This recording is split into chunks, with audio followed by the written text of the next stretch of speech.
A Aventura do Polegar do Engenheiro, de Arthur Conan Doyle. De todos os problemas apresentados ao meu amigo Sherlock Holmes para resolução durante os anos de nossa convivência, somente dois chegaram ao conhecimento dele por meu intermédio: o do polegar do Sr. Hatterley e o da loucura do Coronel Warburton. Dos dois, o último talvez tenha proporcionado um campo maior para um observador perspicaz e original, mas o primeiro foi tão estranho de início e tão dramático nos detalhes que talvez valha mais a pena ser relatado, ainda que tenha dado menos oportunidades a meu amigo para os métodos dedutivos de raciocínio com os quais ele conseguia resultados tão notáveis. Creio que a história foi narrada mais de uma vez nos jornais, mas como em todas essas narrativas, seu efeito tem muito menos impacto quando colocado num bloco em meia coluna impressa do que quando os fatos evoluem lentamente diante dos seus próprios olhos e o mistério é gradativamente esclarecido à medida que cada nova descoberta fornece um passo que acaba levando à verdade completa. Na ocasião, as circunstâncias me deixaram muito impressionado e o decurso de 2 anos quase não enfraqueceu o efeito. Foi no verão de 1889, pouco depois do meu casamento, que ocorreram os eventos que vou resumir. Eu voltara a exercer minha profissão civil e, enfim, deixara Holmes em seus aposentos na Baker Street, embora o visitasse com frequência e, eventualmente, até o convencesse a abandonar seus hábitos boêmios a ponto de vir nos ver. A minha clínica havia crescido muito e, como eu não morava muito longe da Paddington Station, tinha como pacientes alguns funcionários de lá. Um deles, que eu havia curado de uma enfermidade dolorosa e de longa duração, não se cansava de apregoar as minhas virtudes e de me mandar todos os sofredores sobre os quais tinha alguma influência. Certa manhã, pouco antes das 7 horas, fui acordado pela empregada batendo à porta para anunciar que 2 homens haviam chegado de Paddington e esperavam no consultório. Vesti-me às pressas, pois sabia, por experiência, que casos da ferrovia raramente eram banais, e segui depressa a escada abaixo. Conforme descia rumo ao consultório, encontrei o meu velho aliado, o guarda, que saiu da sala de espera, fechando bem a porta logo atrás de si. "Eu o trouxe para cá", murmurou, apontando com o polegar por cima do ombro. "Ele está bem." "Como assim?" perguntei, pois seus gestos sugeriam que ele havia encarcerado alguma criatura estranha na minha sala. "É um paciente novo", ele cochichou. "Achei que devia acompanhá-lo pessoalmente até aqui. Assim ele não poderia escapar. Então cá está ele, são e salvo. Preciso ir agora, doutor. Tenho os meus afazeres, tanto como o senhor." E ele partiu, sem sequer me dar tempo de lhe agradecer. Entrei no consultório e encontrei um cavalheiro sentado à mesa. Estava vestido sobriamente, com um terno de tweed mesclado e um boné de tecido macio, que tirou e deixou em cima dos meus livros. Uma das mãos estava enrolada num lenço, todo manchado de sangue. Ele era jovem, não tinha mais que 25 anos, eu diria, e seu rosto era forte e masculino, mas ele estava extremamente pálido, e tive a impressão de se tratar de um homem que estava profundamente agitado e que usava toda a sua força de vontade para se controlar. "Sinto muito em acordá-lo tão cedo, doutor", ele disse, "mas sofri um acidente muito sério durante a noite. Vim de trem hoje de manhã e quando perguntei em Paddington onde poderia encontrar um médico, um camarada muito amável me trouxe aqui. Dei um cartão à criada, mas vejo que ela o deixou em cima daquela mesinha." Peguei o cartão com o nome, a profissão e o endereço do meu paciente matutino. Sr. Victor Hatterley, engenheiro hidráulico, Victoria Street 16A, terceiro andar. "Desculpe por tê-lo feito esperar", eu disse sentando na minha poltrona. "Você acaba de chegar de uma viagem noturna, pelo que diz, o que por si só é uma ocupação monótona." "Ora, a noite que passei jamais poderia ser chamada de monótona", ele respondeu rindo, e continuou rindo alto, num tom esganiçado, recostando-se na cadeira e sacudindo-se por inteiro. Todos os meus instintos de médico se indignaram contra essa gargalhada. "Pare!" gritei. "Controle-se!" Enchi um copo com a água de uma garrafa. De nada adiantou, entretanto. Era uma daquelas explosões histéricas que acontecem com uma personalidade forte quando passa uma crise grave. Por fim, ele voltou assim, muito esgotado e pálido. Fiz papel de idiota, ele disse arfando. De modo algum, tome isto. Derramei um pouco de conhaque na água dele e a cor começou a voltar ao seu rosto. Já estou melhor. Ele agradeceu. Então, doutor, tenha a bondade de tratar do meu polegar. Ou melhor, do lugar onde ficava o meu polegar. Ele desenrolou o lenço e estendeu a mão. Até os meus nervos empedernidos estremeceram. 4 dedos se projetaram e havia uma horrenda superfície vermelha e esponjosa onde deveria existir o polegar. O dedão havia sido brutalmente cortado ou arrancado pela raiz. Céus! Exclamei. Que ferimento horrível! Deve ter sangrado muito. Sim, sangrou. Desmaiei quando aconteceu e acho que fiquei desacordado muito tempo. Quando voltei a mim, vi que ainda estava sangrando, então enrolei o lenço bem apertado no pulso, prendendo-o com uma vareta. Ótimo! O senhor deveria ter se formado cirurgião. É apenas uma questão de hidráulica, como pode ver, e essa área eu domino. Isso foi causado, comentei enquanto examinava a ferida, por um instrumento pesado e afiado, como um cutelo de açougueiro. Presumo que tenha sido acidente? De maneira nenhuma. Como assim? Algum ataque homicida? Decididamente homicida. O senhor está me deixando apavorado. Limpei a ferida, lavei-a, por fim, fiz um curativo, cobrindo-a com lâminas de algodão e ataduras esterilizadas. Ele aguentou tudo sem reclamar, embora mordesse o lábio de vez em quando. Que tal? Perguntei ao terminar. Ótimo! Com o conhaque e o curativo já me sinto um novo homem. Eu estava muito fraco, pois passei por poucas e boas. Talvez seja melhor não falarmos no assunto, que evidentemente o deixa muito nervoso. Oh não, agora não. Tenho que contar a minha história à polícia. Mas cá entre nós, se não fosse pela prova evidente deste meu ferimento, eu ficaria muito surpreso se alguém acreditasse em mim, pois minha história é realmente extraordinária e não tenho provas para confirmá-la. E mesmo se acreditassem em mim, as pistas que posso fornecer são tão vagas que é pouco provável que se possa fazer justiça. Ah!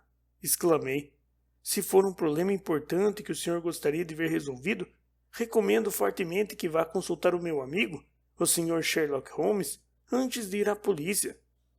Oh, já ouvi falar desse homem, respondeu o paciente, e ficaria muito contente se ele me encarregasse do assunto, embora também tenha que recorrer à polícia. Poderia me apresentar a ele? Farei melhor que isso. Vou levá-lo até lá pessoalmente. Ficarei imensamente agradecido a você, doutor. Vamos chamar uma carruagem de aluguel e iremos juntos. Chegaremos bem a tempo de tomar café com ele. Está em condições de fazer isso? Sim, não me sentirei aliviado enquanto não contar a minha história. Pois bem, a minha criada chamará a carruagem e eu estarei de volta em um instante. Subi as escadas correndo, expliquei rapidamente o ocorrido à minha esposa e em 5 minutos estava dentro de uma carruagem, levando o meu novo paciente para Baker Street.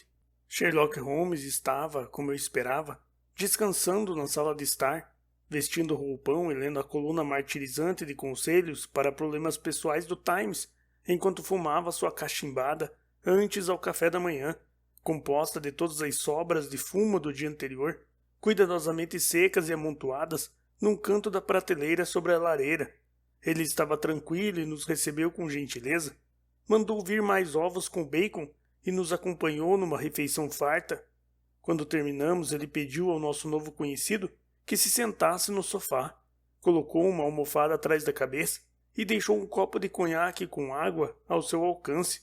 É fácil perceber que sua experiência não foi muito comum, Sr. Hatterley. Ele disse, por favor, relaxe e sinta-se absolutamente em casa. Conte-nos o que puder, mas pare quando se sentir cansado e se fortaleça com um pouco desse estimulante.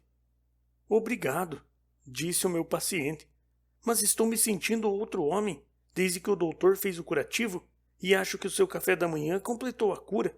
Vou tomar o menos possível do seu valioso tempo. Por isso começarei imediatamente a relatar as minhas experiências extraordinárias.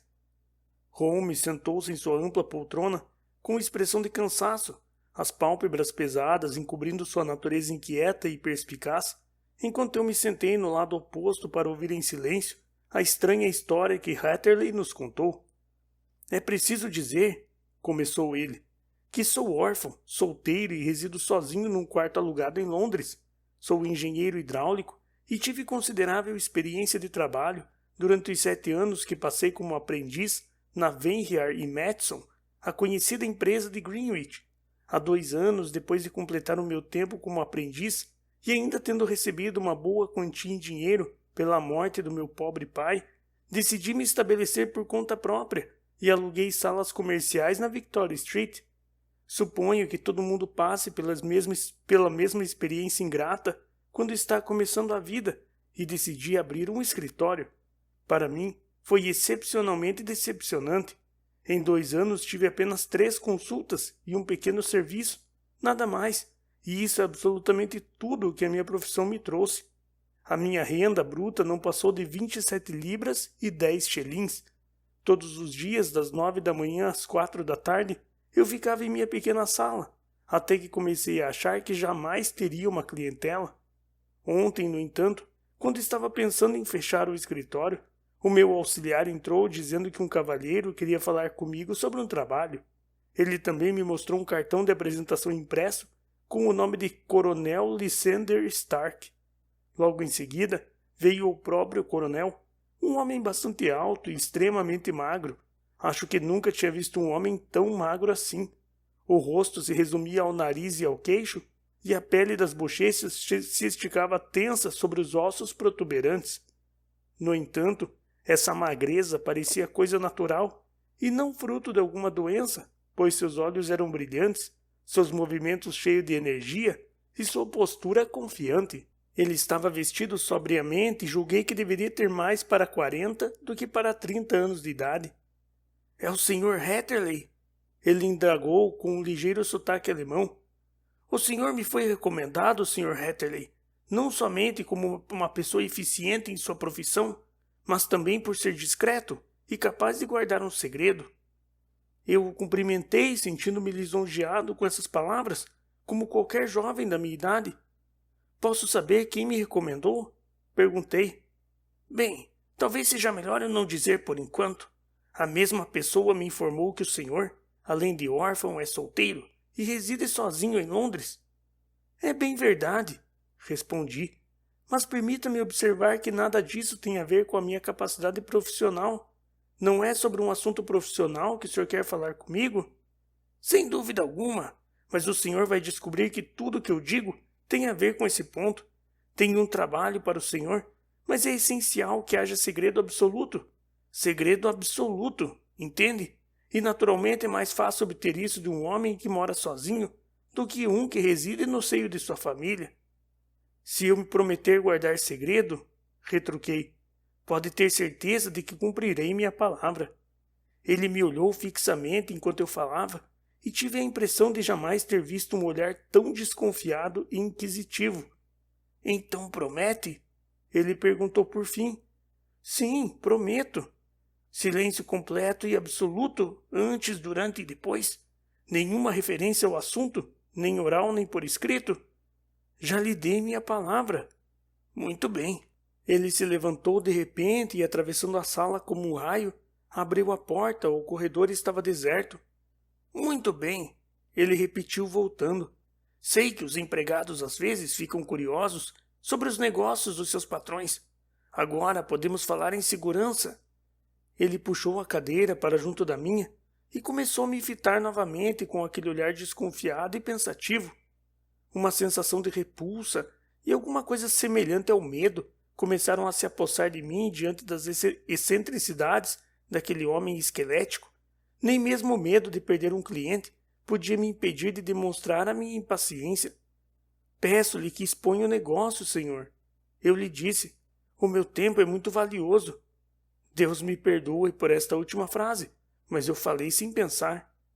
O que acha de 50 guinéus por uma noite de trabalho? Ele perguntou. Maravilhoso. Estou dizendo por uma noite de trabalho, mas por 1 hora seria mais apropriado. Apenas quero a sua opinião sobre uma máquina hidráulica de estampar que não está funcionando bem. Se nos mostrar o que está errado, nós mesmos a consertaremos. O que acha de uma tarefa dessas? O trabalho parece ser pouco e a remuneração generosa. Exato. Queremos que vá hoje à noite no último trem. Para onde? Para Eyford, Berkshire, um lugarejo perto da fronteira de Oxfordshire, a cerca de 12 quilômetros de Reading. Há um trem de Paddington que o deixará lá por volta de 11h15. Muito bem. Vou buscá-lo com uma carruagem. Fica longe da estação? Sim, a nossa pequena propriedade fica no meio do mato. São uns bons 12 quilômetros da estação de Eyford. Então não chegaremos antes da meia-noite. Imagino que não há nenhuma chance de pegar um trem de volta. Serei obrigado a passar a noite lá. Podemos facilmente improvisar acomodações para o senhor. É um pouco incômodo. Não seria possível ir no horário mais conveniente? Achamos melhor o senhor ir à noite. É para compensá-lo por qualquer inconveniência que estamos pagando ao senhor, um rapaz jovem e desconhecido, honorários que comprariam a opinião dos maiores da sua profissão. Mas é claro que, se o senhor quiser desistir do negócio, tem total liberdade. Pensei nos 50 guinéus e em como me seriam úteis. De maneira nenhuma, respondi. Terei o maior prazer em atendê-lo naquilo que deseja. Gostaria, porém, de entender um pouco melhor o que exatamente o senhor quer que eu faça. Claro, é muito natural que a promessa de segredo que extraímos do senhor tenha atiçado sua curiosidade. Não quero que se comprometa com coisa alguma, sem saber do que se trata. Suponho que não haja risco nenhum de alguém nos escutar? Absolutamente nenhum. Então é o seguinte. O senhor deve saber que a argila de terra de Fuller é um produto valioso e que só é encontrada em 1 ou 2 lugares na Inglaterra, correto? Já ouvi falar. Há algum tempo, comprei uma pequena propriedade muito pequena, a uns 12 quilômetros de Reading. Tive a sorte de descobrir que existia uma jazida de argila de terra de Fuller num dos meus campos. Ao examiná-lo, entretanto, vi que essa jazida era relativamente pequena e tinha ligação com 2 outras, muito maiores, uma à direita e outra à esquerda, ambas em propriedades dos meus vizinhos. Esses bons homens não sabiam absolutamente que suas terras continham o que era equivalente a uma mina de ouro. Naturalmente, o meu interesse seria comprar as terras antes que eles descobrissem seu verdadeiro valor, mas, infelizmente, eu não tinha capital para tanto. Compartilhei o segredo com alguns amigos meus e eles sugeriram que começássemos a trabalhar em segredo em nossa pequena jazida, de modo a ganhar o suficiente para comprar as terras dos vizinhos. É isso que estamos fazendo há algum tempo, e para auxiliar as operações, fizemos uma prensa hidráulica. Essa prensa, como já expliquei, não está funcionando bem e queremos a sua opinião. Contudo, guardamos o nosso segredo zelosamente, e se alguém ficasse sabendo que temos engenheiros hidráulicos vindo à nossa casa, isso despertaria suspeitas. Se os fatos viessem à tona, poderíamos dar a Deus a possibilidade de adquirir essas terras e de realizar os nossos planos. É por isso que fiz o senhor prometer que não dirá a ninguém aonde vai hoje à noite. Espero que tenha explicado tudo claramente. Compreendo perfeitamente, respondi. A única coisa que não entendi bem é qual seria a utilidade de uma prensa hidráulica na extração de argila de terra de Fuller, que, pelo que eu saiba, é escavada da terra como o cascalho é retirado da pedreira. Ah, ele respondeu displicentemente. Temos o nosso próprio processo. Comprimimos a terra em tijolos para poder removê-los sem revelar o que são. Mas isso é mero detalhe. Contei-lhe toda a nossa história, Sr. Hatterley, e demonstrei que confio no senhor. Ele se levantou enquanto falava. Vou esperá-lo, então, em Eyford, às 11h15. Estarei lá, com certeza. Nem uma palavra a ninguém. Lançou-me um longo olhar inquisitivo e, com um aperto de mão frio e úmido, saiu apressado da sala. Bem, quando pensei naquilo tudo com sangue frio, fiquei, como vocês devem imaginar, muito espantado com a súbita missão que me havia sido confiada. Por um lado, é claro, estava contente, pois os honorários eram pelo menos 10 vezes mais do que eu teria pedido se tivesse feito o orçamento, e provavelmente o serviço renderia outros mais. Por outro lado, A expressão e o modo de agir do meu cliente causaram uma impressão muito desagradável em mim, e não achei que a explicação sobre a argila de terra de Fuller fosse suficiente para explicar a visita à meia-noite e justificar a extrema ansiedade para que eu não dissesse nada a ninguém. Apesar disso, deixei de lado meus receios, fiz uma bela refeição, fui para Paddington e dei início à minha viagem, obedecendo fielmente à recomendação de não dizer nada a ninguém. Em Reading, eu tinha que mudar não apenas de vagão, como também de composição, mas consegui pegar a tempo o último trem para Eyford e cheguei à pequena e pouco iluminada estação depois das 11 horas. Fui o único passageiro a descer lá e não havia ninguém na plataforma, exceto um porteiro sonolento com uma lanterna. Quando passei pela portinhola da bilheteria, porém, encontrei o meu conhecido da manhã esperando no escuro do outro lado. Sem dizer uma palavra, ele puxou o meu braço e levou-me rapidamente para uma carruagem cuja porta estava aberta. Fechou as janelas dos dois lados, deu umas pancadinhas na madeira e a carruagem saiu a toda velocidade. Um cavalo só? Holmes interrompeu. Só um. Observou de qual cor? Sim, vi a luz das lanternas laterais quando entrava na carruagem. Era um cavalo baio. De aparência fatigada ou descansada? Não, descansada e vigorosa. Obrigado. Desculpe a interrupção. Por favor, continue sua história. É muito interessante. Então lá fomos nós e prosseguimos pelo menos por 1 hora. O coronel Lysander Stark havia dito que eram somente uns 12 quilômetros, mas eu achei pela velocidade em que andávamos e o tempo que levamos que deviam ser quase 20. Ele foi ao meu lado em silêncio o tempo todo e vi mais de uma vez quando olhei para ele que ele me fitava com grande intensidade.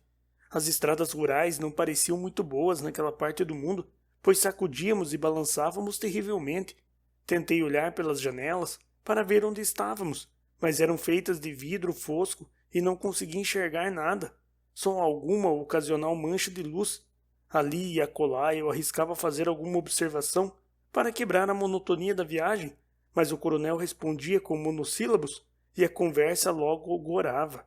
Por fim, os solavancos da estrada cederam lugar a um caminho de cascalho e a carruagem parou. O coronel Lysander Stark saltou e, conforme eu segui, puxou-me rapidamente para uma varanda que se abriu à nossa frente. Saímos, por assim dizer, direto da carruagem para o saguão de entrada, de forma que não pude nem ver a frente da casa. No minuto em que transpus a soleira da porta, ela se fechou atrás de nós e ouvi o ruído das rodas da carruagem se afastando. Estava um breu total dentro da casa, e o coronel tateou ao redor procurando fósforos e resmungando baixinho. De repente, uma porta se abriu na outra extremidade da passagem e uma longa faixa dourada de luz se estendeu em nossa direção. A faixa se alargou e uma mulher surgiu, segurando uma lamparina acima da cabeça, empurrando o rosto para a frente e olhando para nós. Pude ver que ela era bonita e, pelo brilho da luz no vestido escuro que usava, percebi que o tecido era caro e de boa qualidade. Ela disse algumas palavras numa língua estrangeira, em um tom como se estivesse fazendo uma pergunta. Quando meu companheiro respondeu com um monossílabo grosseiro, ela tomou um susto tão grande que a lamparina quase caiu de sua mão. O coronel Stark foi até ela, murmurou qualquer coisa em seu ouvido e então, empurrando-a de volta ao quarto de onde viera, voltou até mim com a lamparina na mão. Talvez você possa me fazer a gentileza de esperar neste quarto uns minutos, ele disse, abrindo outra porta.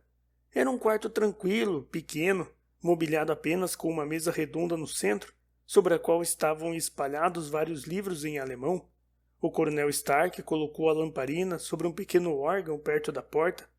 Não o farei esperar muito, ele disse e desapareceu na escuridão. Dei uma olhada nos livros sobre a mesa e, apesar da minha ignorância em alemão, entendi que 2 eram tratados sobre ciências e outros livros de poesia. Fui até a janela esperando ver alguma coisa da paisagem, mas estava vedada por pesadas tábuas de carvalho. A casa era extremamente silenciosa. Ouvi o tic-tac de um relógio velho em alguma parte do corredor, mas fora isso tudo estava em silêncio total. Um vago sentimento de mal-estar começou a se apoderar de mim. Quem eram esses alemães e o que estavam fazendo morando naquele lugar estranho, tão longe de tudo? E onde ficava aquele lugar? Eu estava mais ou menos a 15 quilômetros de Eyford, e isso era tudo o que eu sabia. Não tinha a menor ideia se era ao norte, sul, leste ou oeste. Reading e possivelmente outras cidades grandes talvez estivessem nesse raio, portanto o lugar poderia não ser tão isolado assim. No entanto, eu tinha certeza, pela profundidade do silêncio, de que estávamos no campo. Andei de um lado para o outro cantarolando baixinho, para espantar o medo e sentindo que estava fazendo jus aos meus honorários de 50 guinéus. De repente, sem o menor som preliminar que servisse de aviso no silêncio total, a porta da sala se abriu lentamente. A mulher surgiu na abertura, com a escuridão do corredor às suas costas e a luz amarela de minha lamparina caindo sobre seu rosto belo e aflito. Logo vi que ela estava apavorada, e essa visão gelou meu coração. Ela ergueu um dedo trêmulo para fazer sinal de silêncio e tentou murmurar algumas palavras num inglês hesitante, lançando olhares para trás, como os de um animal amedrontado, na direção do corredor escuro. Eu iria embora, ela disse, procurando, ou assim me pareceu, falar com calma. Eu iria embora. Não ficaria aqui. Não há nada de bom para você fazer aqui. Mas, minha senhora, respondi, ainda não fiz o que vim fazer aqui. Não posso ir embora sem ver a máquina. Não vale a pena esperar. Ela continuou. Você pode passar pela porta. Ninguém vai impedir. E então, vendo que eu sorri e sacudi a cabeça, ela abandonou qualquer reserva e avançou, torcendo as mãos. Pelo amor de Deus, ela sussurrou. Vá embora daqui, antes que seja tarde demais. Mas sou um pouco teimoso por natureza e fico ainda mais disposto a me envolver num negócio quando aparece algum obstáculo no meio do caminho. Pensei na minha remuneração de 50 guinéus, na viagem cansativa e na desagradável noite que parecia me aguardar. Tudo isso seria em vão?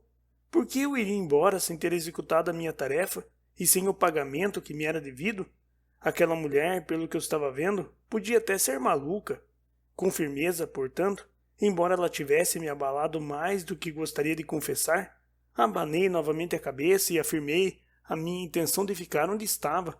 Ela estava prestes a renovar seus apelos, quando uma porta bateu acima de nós e ouvimos passos na escada.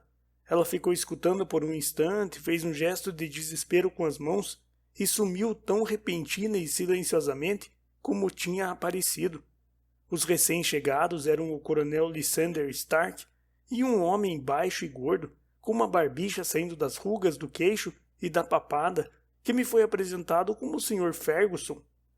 Este é o meu secretário e gerente, disse o coronel. A propósito, tive a impressão de que deixara essa porta fechada.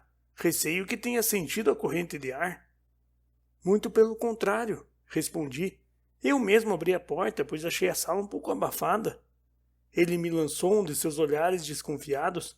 Talvez seja melhor passarmos ao trabalho, então. Ele disse. O Sr. Ferguson e eu vamos levá-lo para ver a máquina. Acho melhor colocar o chapéu. Ah, não é preciso. A máquina está instalada dentro da casa. Como assim? Vocês estão escavando argila de terra de Fuller dentro da casa? Não. Apenas comprimimos a terra aqui. Mas isso não importa. Só queremos que examine a máquina e nos diga o que há de errado com ela. Subimos juntos, o coronel na frente com o lampião, o gerente gorducho e eu atrás. A velha casa era um labirinto, com corredores, passagens, escadas estreitas em espiral e portas pequenas e baixas com soleiras gastas pelas gerações que por ali passaram. Não havia tapetes e nenhum sinal de mobília acima do andar térreo, enquanto o reboco descascava das paredes e a umidade emergia em manchas esverdeadas de aspecto doentio. Tentei manter a aparência mais desinteressada possível, mas não tinha esquecido dos avisos daquela senhora, embora os tivesse ignorado. Por isso fiquei de olho nos meus dois acompanhantes. Ferguson parecia um homem rabugento e calado, mas notei pelo pouco que falou que pelo menos era meu compatriota. O coronel Lysander Stark, enfim, parou diante de uma porta baixa que lhe destrancou. Era um quartinho quadrado dentro do qual mal cabia nós três ao mesmo tempo. Ferguson ficou do lado de fora e o coronel me fez entrar. Cá estamos, ele disse, realmente dentro da prensa hidráulica, e seria profundamente desagradável para nós se alguém a ligasse. O teto deste pequeno quarto é, de fato, a extremidade do pistão que desce, com uma força de muitas toneladas, sobre este piso de metal. Existem pequenas colunas laterais de água no lado de fora, que recebem a força e a transmitem e multiplicam da maneira que lhe é familiar. A máquina funciona, mas está um pouco emperrada e perdeu alguma força. Tenho a bondade de examiná-la e nos mostrar o que devemos fazer para consertá-la. Peguei o lampião dele e examinei a máquina minuciosamente. Era mesmo gigantesca e capaz de exercer uma enorme pressão. Quando fui para o lado de fora e apertei as alavancas que a controlavam, vi logo pelo som sibilante que havia um vazamento que permitiu o refluxo da água através de um cilindro lateral. Um exame subsequente revelou que uma borracha de vedação na cabeça de uma haste tinha encolhido e não mais vedava adequadamente o encaixe em que operava. Era claramente isso que causava perda de força, e mostrei aos meus acompanhantes, que seguiram as minhas observações atentamente e fizeram algumas perguntas práticas sobre a maneira como eles deveriam proceder para efetuarem o conserto. Quando lhes expliquei tudo, voltei ao quartinho e dei uma boa olhada em volta para satisfazer a minha curiosidade. Mesmo de relance era óbvio que a história da argila de terra de Fuller não passara de mera invenção, pois seria absurdo imaginar que uma máquina tão poderosa fosse usada para uma finalidade tão inadequada. As paredes eram de madeira, mas o piso consistia de uma larga calha de ferro, e quando fui examiná-lo, vi uma crosta de depósito mineral por toda parte. Agachei-me e estava raspando um pouco para ver o que era, quando ouvi uma exclamação em alemão, e vi o rosto cadavérico do coronel me encarando. — O que está fazendo aí? Ele perguntou. Fiquei bravo por ter sido enganado com uma história tão complicada como a que ele tinha me contado. — Eu estava admirando o seu garimpo de argila de terra de Fuller, respondi. Achei que poderia aconselhá-lo melhor sobre a sua máquina se soubesse exatamente para qual finalidade ela é usada. Eu me arrependi da minha ousadia no exato momento em que pronunciei essas palavras. O rosto dele endureceu e seus olhos cinzentos faiscaram. — Muito bem, ele disse. Você vai saber tudo sobre a máquina. Deu um passo para trás, bateu a pequena porta e virou a chave na fechadura. Corri para a porta e puxei a maçaneta, mas estava trancada e a porta não cedia aos meus pontapés e pancadas. — Ei! Gritei. — Ei, coronel, deixe-me sair! Então, de repente, no silêncio, ouvi um som que levou meu coração à boca. Era o ruído metálico das alavancas e o som sibilante do cilindro que vazava. Ele colocara a máquina para funcionar. O lampião ainda estava no chão, onde eu deixei quando examinava a calha.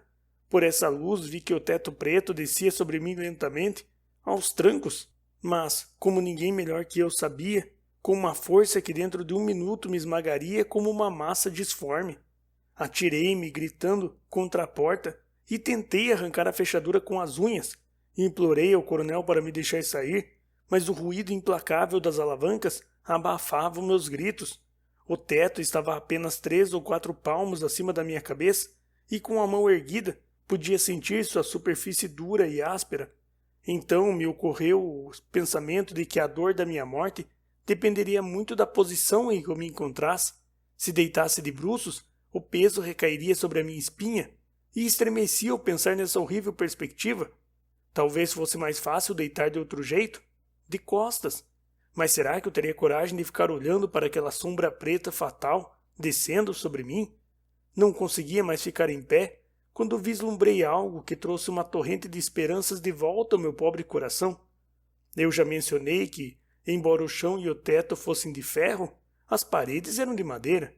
Quando olhei em volta apressadamente pela última vez, vi entre 2 tábuas um fiapo de luz amarelada, que se alargava cada vez mais à medida que uma pequena parte do lambri era forçada para trás. Por um instante não pude acreditar que fosse realmente uma porta que poderia me salvar da morte. No instante seguinte, atirei-me sobre essa fresta e fui cair meio desmaiado do outro lado. O painel do lambri fechou-se novamente atrás de mim, mas o barulho do lampião espatifado e logo depois o som estridente das duas chapas de metal se chocando provavam que eu tinha escapado por muitíssimo pouco. Voltei a mim com alguém me pegando fortemente pelo pulso e me encontrei deitado no chão de pedra de um corredor estreito, com uma mulher inclinada sobre mim, me puxando com a sua mão esquerda e segurando uma vela com a direita. Era a mesma boa amiga cujos avisos tão tolamente eu havia rejeitado. Venha, venha! Ela gritava quase sem fôlego. Eles estarão aqui num segundo. Verão que você não está lá. Oh, não perca um tempo tão precioso. Venha! Desta vez, pelo menos, não desprezei seus conselhos. Levantei-me cambaleando e corri com ela pelo corredor e por uma escada circular que nos levou a outra passagem mais larga. Justo quando a alcançamos, ouvimos o som de passos apressados e duas vozes gritando, uma em resposta à outra, no andar em que estávamos e no de baixo. A minha guia parou e olhou em volta, como quem não vê saída. Então abriu uma porta que levava a um quarto e cuja janela a lua brilhava forte. É a sua única chance, ela disse. É alto, mas talvez possa pular. Enquanto ela falava, surgiu uma luz no fim da passagem e vi o vulto magro do coronel Lysander Stark avançando rápido com uma lanterna na mão e uma arma parecida com um cutelo de açougueiro na outra. Atravessei o quarto correndo, abri a janela e olhei para fora. Como parecia calmo, doce e seguro o jardim à luz da lua, e estava a menos de 10 metros de distância, subi no peitoril, mas hesitei em pular antes de saber o que ocorreria entre a minha salvadora e o bandido que me perseguia. Se ela fosse maltratada, eu voltaria para socorrê-la, apesar de todo o perigo. Mal pensara nisso quando ele chegou à porta, empurrando-a de lado para passar, mas ela o abraçou e tentou detê-lo. Fritz! Fritz! Ela falou em inglês. Lembre-se da sua promessa depois da última vez. Você disse que nunca mais agiria assim. Ele guardará segredo. Oh, ele guardará segredo.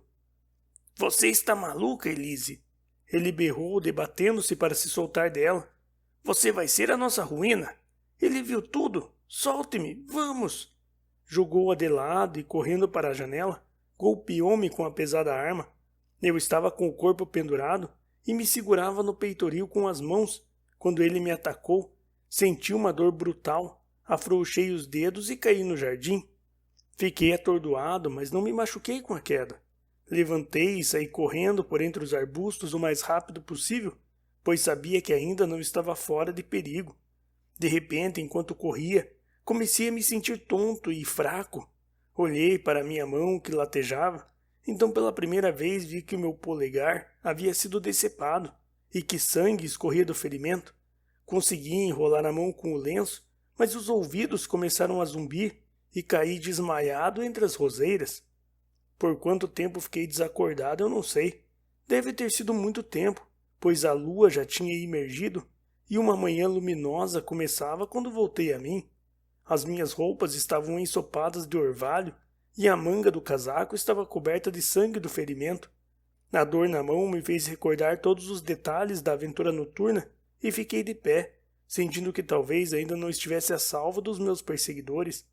Mas, para minha surpresa, quando olhei em volta, não vi nem a casa e nem o jardim. Eu tinha ficado caído no canto de uma sebe perto da estrada, e logo adiante havia um prédio longo e baixo que, ao me aproximar, verifiquei ser a mesma estação onde chegara na noite anterior. Se não fosse pela ferida na mão, tudo o que se passara durante aquelas horas horríveis poderia ter sido um pesadelo. Meio tonto, entrei na estação e perguntei pelo trem da manhã. Havia um para Reading dentro de 1 hora. O mesmo porteiro estava de serviço. Perguntei-lhe se ouvira falar de um coronel Lysander Stark. Ele não sabia quem era. Vira uma carruagem na noite anterior esperando por mim? Não, não vira. Havia uma delegacia ali perto? Sim, a quase 5 quilômetros. Era longe demais para eu ir andando. Fraco e doente como me sentia, resolvi esperar a volta à cidade para contar a minha história à polícia. Passava um pouco das 6 quando cheguei a Londres e fui primeiro tratar da minha mão. Então o doutor teve a bondade de me trazer aqui. Estou colocando meu caso em suas mãos e farei exatamente o que o senhor me aconselhar. Ficamos os dois em silêncio após ouvir essa narrativa extraordinária. Depois Sherlock Holmes tirou da prateleira um dos pesados volumes onde guardava seus recortes de jornais. Aqui está uma notícia que vai interessá-los. Ele disse. Saiu em todos os jornais há cerca de 1 ano atrás. Ouçam. Desaparecido no dia 9 do mês corrente, o Sr. Jeremiah Hailing, de 26 anos, engenheiro hidráulico, saiu de casa às 10 horas da noite e não foi mais visto. Vestia, etc. e tal. Isso representa a última vez que o coronel precisou consertar sua máquina? Sem dúvida alguma. Ele ironizou. Céus! Exclamou o paciente. Então isso explica o que a moça falou? Certamente. Está bem claro que o coronel era um homem calculista e desesperado, firmemente decidido a não deixar que nada atrapalhasse a sua jogada, como os piratas de antigamente, que não deixavam nenhum sobrevivente nos barcos que capturavam. Bem, os minutos são preciosos e, se o senhor estiver se sentindo melhor, vamos imediatamente a Scotland Yard e em seguida a Eyford. Cerca de 3 horas depois estávamos a caminho de Reading. De lá seguimos para a pequena aldeia em Berkshire. O grupo era composto por Sherlock Holmes, um engenheiro hidráulico, o inspetor Bradstreet, da Scotland Yard, um investigador e eu. Bradstreet abriu um mapa da região sobre o assento e estava ocupado em desenhar um círculo tendo como centro Eyford. Aqui está, ele disse. Este círculo tem um raio de cerca de 15 quilômetros a partir da aldeia. O lugar que procuramos deve estar dentro desta linha. Acho que o senhor disse 15 quilômetros, não foi? Foi mais ou menos 1 hora de viagem. E acha que o trouxeram de volta toda essa distância quando estava inconsciente? Devem ter feito isso. Tenho uma vaga lembrança de que me carregaram e me puseram em algum lugar. O que não consigo entender, eu disse, é porque não o mataram quando o encontraram desmaiado no jardim. Talvez o vilão tenha ficado comovido com as súplicas da moça. Não acho isso provável. Nunca vi um sujeito mais implacável em toda a minha vida. Em breve esclareceremos tudo, afirmou Bradstreet. Bem, eu desenhei o círculo e só gostaria de saber em que ponto dentro dele vamos encontrar as pessoas que procuramos. Acho que posso determinar isso, disse Holmes calmamente. Ah, é? Surpreendeu-se o inspetor. Então já tem sua opinião formada? Bem, vamos lá. Vejamos quem concorda com o senhor. Eu digo que é ao sul, pois lá é mais deserto. E eu digo que é ao leste, arriscou o meu paciente. Eu acho que é ao oeste, disse o investigador. Lá existem várias pequenas aldeias. Na minha opinião é ao norte, eu disse, porque lá não há colinas e o nosso amigo não mencionou que a carruagem tivesse subido alguma inclinação. Ora, disse o inspetor rindo, não poderíamos divergir mais? Cobrimos todos os pontos da bússola, Sr. Holmes. Qual é o seu voto decisivo? Estão todos errados. Mas não podemos estar todos errados. Oh, podem sim. Este é o ponto que defendo. E pousou o dedo bem no centro do círculo. É aqui que os encontraremos. Mas e a viagem de quase 20 quilômetros? Exclamou Hatterley. 10 de ida e 10 de volta. Nada mais simples. O senhor mesmo disse que o cavalo não estava cansado quando entrou na carruagem. Como poderia ser assim se tivessem percorrido 20 quilômetros em péssimas estradas? Realmente, seria um ótimo estratagema, observou Bradstreet pensativo. É claro que não pode haver dúvida quanto à natureza dessa quadrilha. Nenhuma dúvida, disse Holmes. Eles são cunhadores de moedas falsas em larga escala e usavam a máquina para formar a amálgama que substitui a prata. Há algum tempo que sabemos da existência de um bando muito astuto trabalhando nisso, disse o inspetor. Eles vêm cunhando milhares de meias coroas. Conseguimos seguir a pista deles até Reading, mas lá os perdemos, pois nos despistaram de tal maneira que provaram ser profissionais experientes. Mas agora, graças a esta oportunidade fortuita, acho que finalmente os pegaremos. Mas o inspetor estava enganado, pois aqueles criminosos estavam destinados a escapar das mãos da justiça. Quando chegamos à estação de Eyford, vimos uma coluna gigantesca de fumaça saída do grupo de árvores na vizinhança, pairando como uma imensa pluma de avestruz sobre a paisagem. Uma casa pegando fogo? Perguntou Bradstreet quando o trem seguiu viagem. Sim, senhor, respondeu o chefe da estação. Quando começou? Ouvi dizer que foi durante a noite, mas piorou muito e está queimando toda. De quem é a casa? Do Dr. Becher. Por acaso, interrompeu o engenheiro, o Dr. Becher é um alemão muito magro, com o nariz fino e comprido? O chefe da estação deu uma boa gargalhada. Não, senhor, o Dr. Becher é inglês e não há ninguém na paróquia que tenha uma barriga maior. Mas ele tem um hóspede, um paciente dele, estrangeiro, pelo que ouvi dizer, e parece um pouco da boa carne de Berkshire, não lhe faria mal algum. Mal ele acabara de falar, e estávamos todos nos apressando em direção ao incêndio. A estrada subia uma pequena colina, e à nossa frente surgia um prédio baixo, grande, jorrando fogo por todas as janelas e frestas, enquanto no jardim 3 carruagens de bombeiros lutavam em vão para conter as chamas. É aqui mesmo! Exclamou Hatterley, profundamente agitado. Ali estão a estrada de cascalho e as roseiras onde eu caí. Foi daquela segunda janela que eu pulei. Bem, pelo menos, disse Holmes, o senhor teve a sua vingança. Não resta dúvida de que foi o seu lampião de querosene que, quando comprimido pela prensa, tacou fogo nas paredes de madeira, e certamente eles estavam ocupados demais em persegui-lo para perceber na hora. Agora fique de olhos abertos para ver se os seus amigos de ontem à noite estão no meio da multidão, embora eu receio que já estejam a umas boas centenas de quilômetros a esta altura.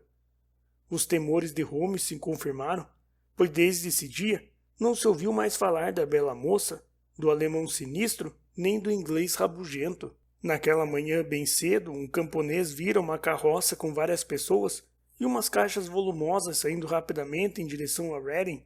Porém, ali se perdia a pista dos fugitivos, e nem mesmo a engenhosidade de Holmes conseguiu descobrir o menor indício do paradeiro deles. Os bombeiros ficaram muito perturbados com as coisas estranhas que encontraram dentro da casa, especialmente quando descobriram um polegar humano recém-decepado no peitoril de uma janela do segundo andar. Ao entardecer, por fim, seus esforços foram recompensados e eles conseguiram dominar as chamas. No entanto, o telhado já havia desmoronado e o prédio todo estava reduzido a cinzas, só se salvando em cilindros retorcidos e uns canos de ferro, não restando nada mais do maquinário que custara tão caro ao nosso desafortunado engenheiro hidráulico. Foram descobertas grandes quantidades de níquel e estanho estocados num barracão, mas nenhuma moeda, o que talvez explique a presença de caixas volumosas na carroça mencionada.